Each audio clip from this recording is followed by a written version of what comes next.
Welcome to Straight Outta Health IT. Getting into health tech is rough, but here's an unfiltered dialogue of healthcare leaders and influencers covering a wide variety of issues affecting healthcare and the health tech industry. And now your host, Christopher Cunny. Hello, everyone. This is Christopher Cunny, and welcome back to another amazing episode of Straight Out of Health IT. We are continuing with our series on women in leaders and influencers in healthcare. And today's guest is none other than Dr. Danielle McCamey. Dr. McCamey is an amazing clinician, and she's got an amazing story to tell today. So I'm going to take a few minutes to just read a little bit of her bio, but she's going to tell her story, which I think you guys will be very impressed by. Dr. Danielle McCamey grew up in a single-parent home in Northern Virginia. Inspired by her mother, she became a nurse and received her Bachelor of Science in Nursing from the University of Virginia. She started her nursing career at Georgetown University Hospital. Shortly after, she obtained a Master's of Science from Georgetown University, specializing in acute care advanced practice. She then received her doctorate in nursing practice from Georgetown University, go Georgetown, where her dissertation was focused on the integration of palliative care screening of neurological patients on admissions. Interesting thesis. Want to hear more about it. She has over 16 years of critical care nursing experience and nearly a decade as an acute nurse practitioner. She currently works as Chief Advanced Practice Provider of the Pre-Anesthesia Testing Department and Senior Advanced Practice Provider in the Surgical Intensive Care Unit. In 2019, she was inducted as a fellow in the American College of Chest Physicians. Dr. McCamey is a founder and CEO and president of DMPs of Color Incorporated, which we'll talk about later in our program. She was inspired to create DMPs of Color because she wanted to create a space, a community for the DOCs to elevate themselves, the nursing profession, and communities through the richness of our diversity. Dr. McCamey has a passion for mentoring students, especially those interested in nursing. In her free time, she enjoys traveling, spending time with her family, and what I really like, riding her motorcycle. Welcome to Straight Out of Health IT, Dr. McCamey. Such a pleasure to have you on the program. Vroom, vroom from my motorcycle. There you go, girl. I love it. Thank you so much for this wonderful invitation. So excited to be here to share and, as someone would say, chop some wood. Absolutely. So let's chop some wood, girl. I read your bio. Impressive. Oh my God. Talk about an overachiever, right? I love it. Congratulations. Absolutely. Congratulations on all your accomplishments. I'm so excited for what you're doing and learning more about DMPs of color. But of course, a bio is just part of the story. We want the good, gory details. Tell us about how you got to where you are today and what inspired you to be passionate about starting DMPs of color. You want the real deal, Holyfield. I want the real deal, Holyfield. Well, there's some missing parts in the bio. Like you said, it doesn't really capture the whole story, just the essence of it. But my nursing journey, as you mentioned, was inspired by my mother. She took care of folks that lived in their home. So she did home care nursing. And so... and was your mother a nurse? Unofficially, but officially. Right, exactly. A nurse in our community, right? Exactly. You know how we do. And, exactly. There's tremendous value in that. And I wish nursing would recognize that, the value in that as well. But inspired by her care of people, of humans, and would just watch her intently, how she did things, how she connected, how she spoke to people, and just really nurtured them from the soul inside all the way out. That's beautiful. And was always saying, Mom, can I do this? I want to be like you. Right. And so were you kind of her assistant? Well, I didn't really assist. I just watched. She would set me up in the corner with my crown, crayons and coloring books. Because at the time, I think I probably was like 4 or 5 years old. I wanted to help. Exactly. But she appeased me and got me this like little medical bag kit. It was plastic stethoscope with like a reflex hammer and everything else. And I toted that thing around like I was legit a doctor. Absolutely. And for a minute, I had wanted to pursue medicine, but then I looked at how long it took to actually take care of people. And I was like, yeah, that's not my calling. Like, I'm ready to take care of people today. So that's how the nursing interest continued to develop, was just really looking at what my options were. Sure. And then with tons of encouragement of my mom and a whole lot of folks in between to help propel me to where I am today, which is just, when I look back, I'm like, this is unbelievable for me to be standing where I am today. And just so grateful for those folks that poured into me and mentored me to where I am in my nursing career, which I am assistant dean for clinical practice at Johns Hopkins School of Nursing, and really put feet first into academia from clinical practice. So it's been a wonderful experience thus far, and quite the learning curve. Absolutely. I think you also shared with me, and correct me if I'm wrong, when we were prepping for this interview, that, as you were trying to figure out what your career objectives were, you were talking to your school counselor. Yes. And your school counselor actually inspired you in some way, right? So tell that story. Oh, yes. I like how you flipped that and said inspired. But so growing up in a single parent family household with the constant encouragement of going back to school, but looking around, no one went to college. So it was like, you got to figure this thing out, baby. We know you need to go there, so just go it and go. So me thinking, okay, I'll just go to the expert, which was the guidance counselor, I thought at the time. Right. And so I'm sharing with her, I want to go here, I want to go here. Like, I have a whole list of schools that I'm dreaming about going to. And she's sitting there nodding, great, this all sounds great, but I must shed some light on you, Danielle, and share with you that because you're Black, you come from a family household that your income is less than $40,000. You haven't scored over 1,000 on your SATs. Right. And, looking at the statistics, it automatically says that you won't be able to be considered or successful in any of these schools that you've listed. So my recommendation would be that you find a job and try to apply to a local community college. Oh, wow. I sat there because she was stating the facts. Like, yes, I'm Black. Sure. Yes, my mom only makes, $40K. Yes, I haven't scored over my SAT score. So it became a harsh reality.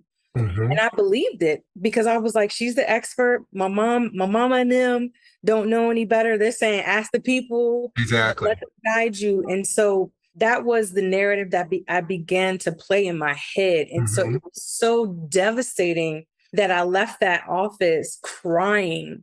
But I had to get myself together because I was supposed to go to track practice. So I was the team captain.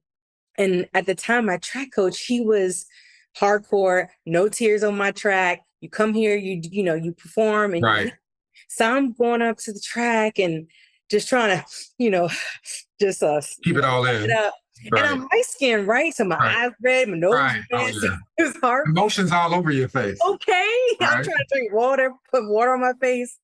So I think that I got it under control. And so I start leading the drills. And my coach, who's very in tune to his athletes, Coach Stearns, and he was like, McCamey, come here. And I'm like, oh, Lord, I'm busted. Exactly. So I go over to him. He's like, why are you crying? And I'm like, and I just broke down. Right. He broke down. I was literally hanging on by a thread. And I broke down. So I recounted the story about the guidance counselor, and he was not happy. Livid. And he was like, McCamey, if I could shake you, I would. He was like, all those things that she listed out, you can use to your advantage. There you go. So many scholarships. There's fee waivers for folks that don't qualify for a certain level of income. Right. There's financial aid. You can get grants and stuff. So he began pouring into me all what I call like the game secrets. And I was like, what you mean? Like, I can do all of this? So that thing it literally propelled me to the moon. That's great. And I think of that moment that literally changed the trajectory of my life. No one can convince me otherwise, That's because right. once he instilled and empowered me with that, and then also told me about the rest of the things that are there. He's like, you're the team captain, you have a 4.5 GPA, you're on this honor society, you do Right. this, volunteer. And I'm like, oh, so they look at all those things too. Exactly. Yes. So I was like unstoppable. I applied to 20 schools, got into all 20 Well, look with at you. grants, scholarships, There you whatever. go. So I walked into the guidance counselor's office and I gave her all 20 acceptance letters. I said, I think these actually belong to you. And I was like, I got into all 20 schools that I applied to with grants, scholarship, merit, ever. I was like, and I'm choosing to go to UVA for a full ride. And There you I got pearls on. She clutched all her pearls and her go. mouth would drop to the ground. Right. Drop the mic. Crazy. But 20 years later, my coach came to a celebratory dinner that I was having Right. because of getting this dean job at Hopkins. And he told me the rest of the story. He was like, McCamey, I've been waiting to tell you this for 20 plus years. And I'm like, coach, I still call him coach. And he's like, I waltzed my ass right into her office later that day after track practice. And I told her, don't you ever speak to any of my athletes and rip their hopes and dreams away. Your job is to empower these students. There you go. And how dare you tell one of my best athletes and one of the best students here that she couldn't go to college? And he said he just went in on her. And I said, well, did she keep her job after that? He's like, I'm pretty sure she retired like the next year because I graduated. I would hope so, because she's not doing students much justice at all. And what's your coach's name again?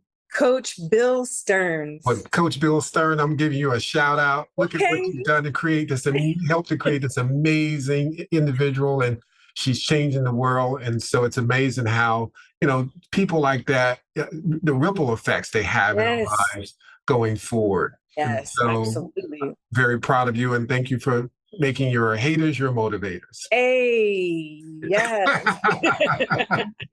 So good. So now we got the story. So let's just jump into a little bit of the meat of the program, because I do want to learn more about what's going on with your foundation as well. So second question I'm going to ask you, the role of the nurse has changed dramatically, I'm sure, even since you originally started, 5 years ago. I like that. Right. So talk to me a little bit about that. Based on when you first came out of, nursing school and you started as a nurse to where you are today. Take us through that journey and where you see the changes that have happened in nursing, and where do you see them going forward? Yeah. So nursing is evolving, and I think it just is the natural course of any profession. As generations get older, new generations find nursing, and as nursing education evolves, expands, contracts. Right. So from my heydays of early nursing practice, there was more schools of thought of getting more experiential learning.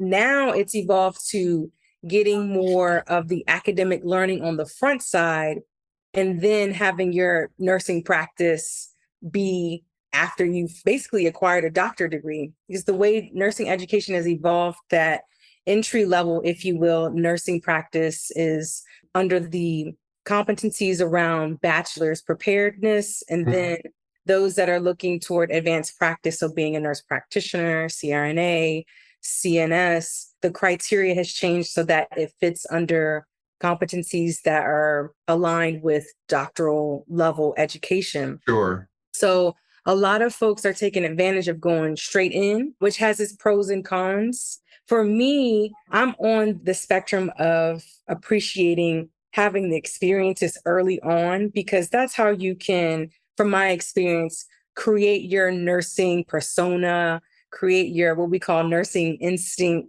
Right. And also gives you an opportunity to learn how to connect to people and their humanness, and then combine your education to help really build your solid foundation for your education and nursing practice. So that's where the evolution has kind of begun to expand. And not only that, the older generation of nurses are retiring or dying off. Well, I want to touch on that too. So hold that thought as well, too, because that's actually my next question. Great. Well, next question. So great segue. Most of us can vouch for the important role that that nurses play in the delivery of care. Many of us, including myself, have stories about how nurses have had a positive impact on my life. Yes. But as nurses making up the baby boomer generation retire, 1 million nurses will be needed by 2024. Yeah. Retiring nurses are not only leaving these empty positions, but they're also taking that extensive experience and knowledge with them as they walk out the door. Not to mention the great resignation that's happened, right? And you're also seeing even younger nurses in their profession deciding to move away from their careers in the clinical setting to other careers, whether it's, as consultants, educators, other types of practitioners, concierge medicine, et cetera. What's causing this mass exodus in the profession? And what can we do to encourage nurses to stay committed to this field of study? Oh man, that's a loaded question because it's multifactorial, from how we're paid, how we're educated, how the institutions build in support so nurses can do their best work, how the system and the policies structure advanced practice, and for us to be able to provide independent practice. It's just so many layers to it. Sure. But if I had to tackle some of the layers, a lot of it goes around just paying nurses what they're worth. They know what they're worth. Yeah. And it's kind of a hard concept for some institutions to, I guess, put the value where the dollars are for nurses. And that's always been a huge question that I've always asked, and if we didn't learn anything from the pandemic, it was like it underscored the importance of having quality nursing. Exactly. Be able to take care of people. And I mean, there's over 4 million of us out here in these streets. It just would make sense. But a lot of you're on the front line. You're dealing with the patient, spending more time with the patient than even the doctor themselves. And you're putting yourself at a greater risk in many cases as well. So why not make sure you're compensated appropriately? Absolutely. And, and another piece of that is us as a nursing profession need to mobilize and strategize as to how we could change some of the policies and really exert our power, our collective power in our numbers to advocate for higher pay, higher wages, safer ratios, support that we need for our mental health and wellness. Now, there's a lot of white papers and position statements that have come out from various nursing organizations that have basically repeated everything that we've been saying all along, the things that we need. And I'm hoping there's some progress that's happening, but I don't think it's happening quick enough. Like you mentioned, the sooner we get people coming in, people are going out. Exactly. Well, the industry better wake up, because the mass exodus is happening. And if we don't get our act together, the health system is challenged to provide quality care if we don't have qualified nurses in place and experienced nurses in place. I do want to pivot and talk now a little bit about DNPs of color. What was the inspiration behind starting this organization? And maybe you can share with our listening group more about the program itself. Absolutely. DNPs of color is my passion, my purpose. There you go. It was established out of my experiences of going to a predominantly white institution for my doctoral nursing practice studies, and being the only one at the start of my cohort, which came with my story of being a Black woman with higher education, going to school at an institution that was built on the backs of enslaved Africans, representing my ancestors and those that are to come behind me. Exactly. And so it put a degree of pressure to be successful, one. And then two, there's always that when you're looking around, you're the only one, that imposter syndrome that says, am I even worthy to be here? So I felt like I needed a community that understood my story without even me having to say words. Because, communities of color, we have this way of communicating through size and eye rolling. Exactly. Absolutely. Yeah. We've got our nonverbal, way of communicating. That's for sure. Yeah. And so being able to have a community to decompress from the day of filled with microaggressions and racism and Right. not needing to explain what that looks like, but being like, these folks out here done lost their mind. And so someone Exactly. didn't know that. So I looked to current nursing organizations to see if there was opportunity that they had this specific niche that I was looking for. I was looking for a group that focused on nurses of color getting their doctorate in nursing practice, DNP. Sure.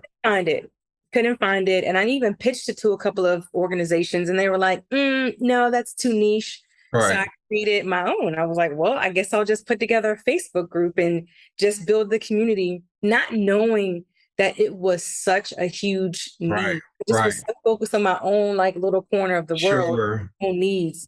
But there was this whole community of healthcare professionals out there that were thirsting for this platform. Literally thirsty, like didn't even do any advertising. Probably within the first like couple of months, we had over 200 people like, we've been looking for something like this because the struggle is real. Struggle's real. And so fast forward, that was around 2016, 2017. We became a nonprofit in 2018, but didn't officially launch operation-wise until 2020. So okay. a good idea. Yeah, let's start a nonprofit during COVID. Yeah, let's just do it. Why not? And my entire board of directors, we're all frontline nurses. Right. So like, we ain't getting no work done because we at the COVID center, we at the vaccinate, so exactly. We managed to get things up and running and to create some programming, to create some meaningful community to help be a support, which was, I think that was pivotal for us because a lot of us came to that group after the stress of dealing with COVID patients, dying Black and brown bodies. Sure. George Floyd. So we were like on time and being able to receive this group of professionals. Exactly. Community. Well, in hindsight, it probably came at the perfect time, right? Given all those scenarios you just described, you just thought about that. Yeah. What a perfect place to, have a vehicle for healthcare providers of color to be able to have a support mechanism for themselves, dealing with all those tragedies and issues that were taking place as well. Yeah. So what's the next thing for your nonprofit? What are you guys focused on? Well, we got a lot of big things popping, and just to kind of expand a little bit more, because our mission is to create opportunities and community for nurses of color that either have their DNP or pursuing their DNP. And a lot of that's built on networking, mentorship, and advocacy with the ultimate goal of increasing diversity in doctoral studies, clinical practice, and leadership. So that was a mouthful.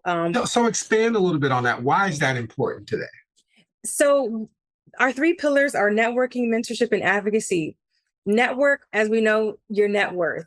So a lot of us in our conversations coming from communities of color, a lot of us have similar stories coming from single parent households or under-resourced, underserved communities. So we don't have access to the Oprahs, the Bill Gates and stuff. We got access to my cousins and them, Exactly. And so when we build on this group that when you have your doctorate and within nursing, it creates opportunities for you to be at different tables, to mingle with certain groups. So it's like, oh, Dr. McCamey, we invite you to present here on this national stage. Exactly. And so we would like your expertise to consult on whatever. Sure. So leveraging the prestige and value around having a doctorate really helps catapult us into a different place so we can kind of finesse network and start building our net worth essentially. Absolutely. Because if you're not at the table, right, you can't determine the menu,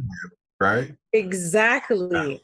So that's kind of why one pillar is networking. The next one is mentorship. I mean, mentorship is literally the keys to success in life. You've got to pair yourself up with someone that's doing what you want to do and that's doing it better than how you're already doing it. And you need a source of inspiration.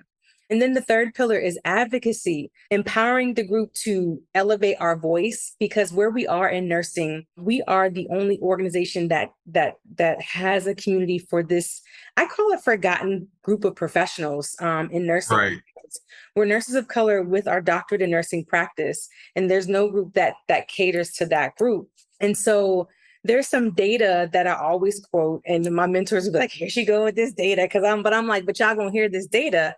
So over the past decade, there have been 7,000 PhDs to 50,000 DNPs that have graduated. So for us, it puts us in this key place to receive this large growing body of professionals. Sure. And not only that, nurses of color are going back to get their doctorates. So it makes us That's great. motivation for that. And so that's kind of our pillars. And we have a lot of events and that are in support of those pillars, professional development, networking. And we'd like to give opportunities for those where they wouldn't have opportunities in the larger organizations. So really capitalizing and building our own worth, our own value to our benefit, and then also ultimately to nursing's benefit. But that's great. And I was going to also comment, without data, it's just an opinion. Facts. Right? Exactly. Data is facts. So absolutely keep quoting those numbers because that's important. So, we may have some listeners out there today that are either thinking about making a career change or young professionals who are or maybe even some high school students or something, that are out there thinking about, this nursing thing sounds like it might be something I'm interested in. What advice would you give someone that's considering a career in nursing? I mean, the reality of it, there's no perfect job. There's always the good, bad, and ugly of kind of anything you do. And, it's important, I think, to be transparent and honest about all aspects of it. So, what advice would you give a young professional or a young individual or even an older person maybe thinking about making a career change about the nursing profession, the good, bad, and ugly, and just your general thoughts about it? Well, I'm biased. I think nursing is an awesome profession because you literally can do anything. Nurses are everywhere, from being nurses traditionally in the hospital, in the community, in corporate world, at your local health department. We are everywhere. So I think that if someone is considering nursing, I always encourage folks to either shadow or find opportunities to volunteer with groups that have nursing at the foundation or can work with nurses, because that's the best kind of snapshot that one can get, is actually seeing a day in the life of a nurse. Sure. So once you get the opportunity to shadow, really start doing your research and looking at different schools and what type of specialty that you'd be interested in. And I always tell folks, just apply. If you have a remote interest in any specialty and have a desire to help and take care of people, nursing is a profession for that. That's great. And let's say currently I'm a nurse and, I'm wanting to advance my career. I'm interested in postgraduate studies. Talk a little bit about, and you touched on it a little bit earlier in the program, but talk about kind of these different postdoctorate degree programs, kind of the differences between the two. And we've got about 6 minutes as well, too, in our program. So 6 minutes. Kind of the Reader's Digest version of it. Exactly. Well, yeah, the Reader's Digest. I always tell folks, once you get your bachelor's, think of what the end is going to be in mind. Before you even decide to go to graduate studies, you need to figure out how you want to use that degree, because you're going to take on extra expense. And what is the value to it, and what's the inspiration? Once you kind of figure out what the end's going to be, then you kind of work backwards and start looking at what schools. And once you find out what schools, like how much does it cost? Right. What are the admission requirements? What does the faculty look like? For me, I always add, what is their commitment to diversity, equity, and inclusion? Is there a mentorship program? Are there scholarships? What level of support are you going to get when you're choosing to go back for an advanced degree, and also the advanced dollars that's going to take for you to make that investment? That's great. That's great advice. Final question for you, just in general. I mean, you've had an amazing career. What an amazing story. And there's a book in there, by the way. Oh, yes. So I'm sure you're working on that manuscript now. Just general words of advice for any individual young person who is trying to figure out what they want to do in life. They go to their guidance counselor and they tell them, hey, you don't have what it takes to pursue these dreams you have. What do you tell that young person that hears that message, and how they can pivot that and turn that into fuel, right? Turn that into something to motivate them to be great. Yeah, I guess the biggest just under kind of pinning of my life is don't let anyone define your story and don't let anyone speak for you. Right. Only you are the one that know your story better than anyone, and you're the best one to tell it. And so I would encourage folks to tell their story, no matter good, bad, ugly, indifferent, beautiful, but there's value in your story because you will always inspire and empower someone, and that will be transformational for them. So always tell your story, always speak your name. My mom's always like, don't let nobody speak your name. You introduce yourself. There you So go. share your story, speak your name. You will always inspire someone by just being your authentic self. Great advice. Now, if there are folks out there that want to find out more about, DMPs of color, where can they find more information about? You can find us on all the major social media outlets. Our handle is at DMPs of Color. Our website as well, dmpsofcolor.org. We have a conference coming up in October in Baltimore, October 21 through 23. We would love to have you. It is open to all professionals that find our agenda that is interesting to them. So it's not specific to DMPs, but please follow us, hit us up, let us know how you're doing. If you know any DMPs, send them our way. That sounds great. Well, please send me information on it. I want to be in the room with all these amazing professionals as well, too. Love to get their insights as well. Thank you, Dr. Danielle McCamey, for joining us on Straight Outta Health IT.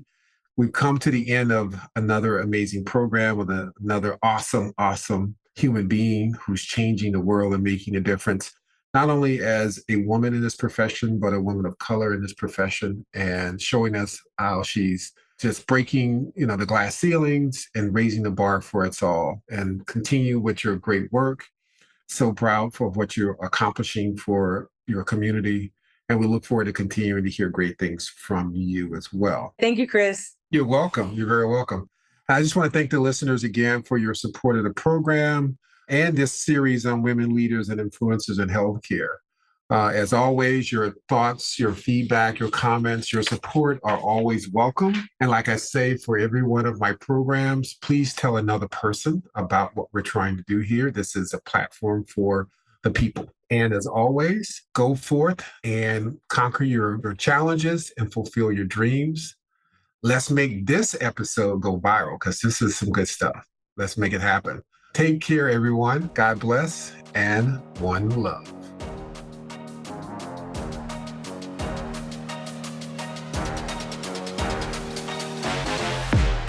Thank you so much for listening to Straight Outta Health IT.